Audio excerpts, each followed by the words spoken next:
away the doubts, casting away the fear. Alam ko mahirap po, pero ang Diyos po magbibigay po ng kalakasan. Casting away all of these things na naghihinder sa paghayo po natin. And taking hold of the mission of God. Anong essentially sinasabi natin? Panginoon, importante ka sa akin. Kasi importante sa akin ang bagay na importante sa inyo. At anong importante sa Diyos? Ang makakilala ang iba kay Jesus. Amen po ba? Amen. Tiwa po sa inyo po mga mahal sa buhay kung anong importante sa Kanya.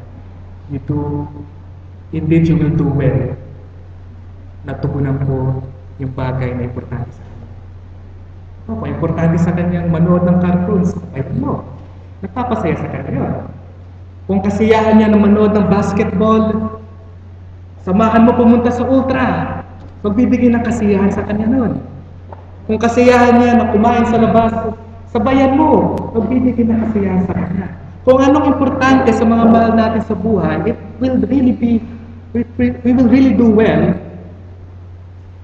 na gawin po importante yung bagay po na yun. Of course, may mga qualifiers pa yung mga bagay na yun. Pero kung i-apply natin sa Panginoon po natin, mas mainam.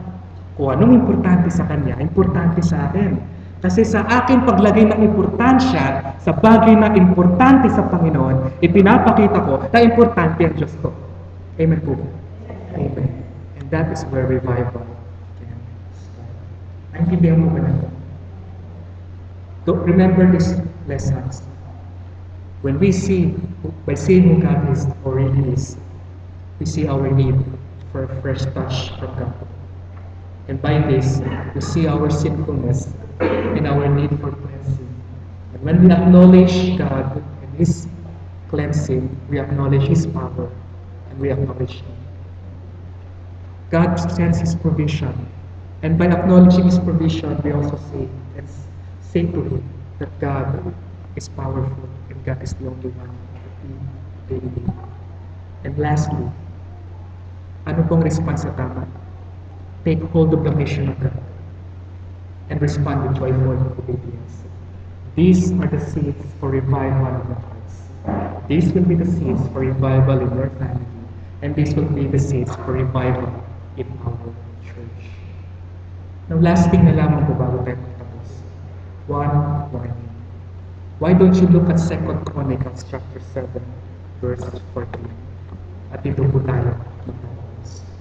Ang sabi po ng Panginoon sa 2 Chronicles chapter 7, verse 14, isa pong paalala para sa bawat isa.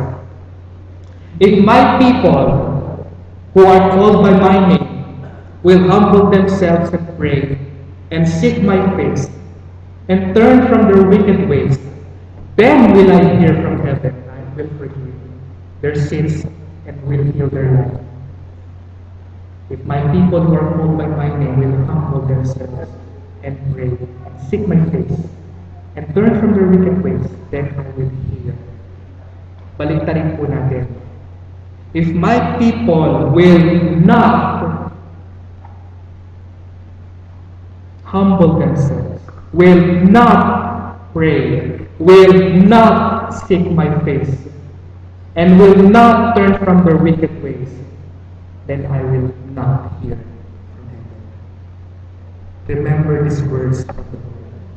It is both a warning as well as a solemn comfort. Because if you do, sigurado that the Lord will do this at pakikita. Nais niyo po bang revival sa buhay niyo? Nais niyo po bang revival sa pamilya niyo? Nais niyo po bang revival sa church natin? Then simulan po natin na dumapit. Let's bow our heads.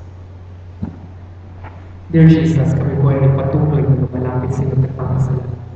Salamat sa mensahe niyo po tungkol sa revival. At nais po namin, Lord, na tulungan niyo po kami na ang puso po namin ay muling umalap. We are very sorry, O Lord, for not reading your Bible consistently. We are very sorry, O Lord, na nahihirapan po kayo manalangin po sa inyo.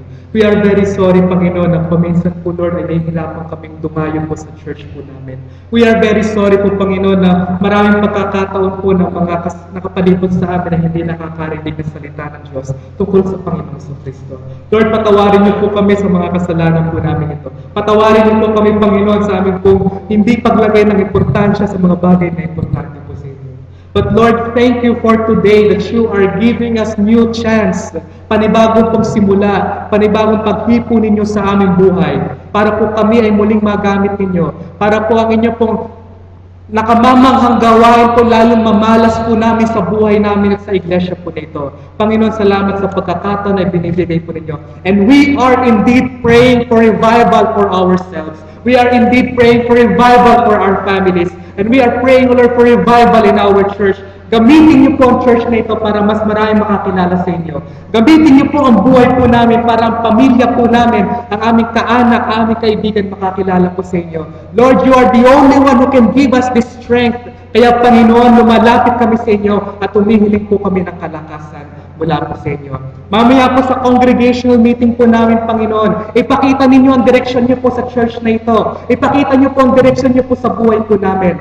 Lord, kami po ay lumalapit sa inyo at sinasabi po namin, kayo po ang aming kalakasan at kayo po ang aming pagtulong. Salamat po, Panginoon. This we pray in Jesus' name.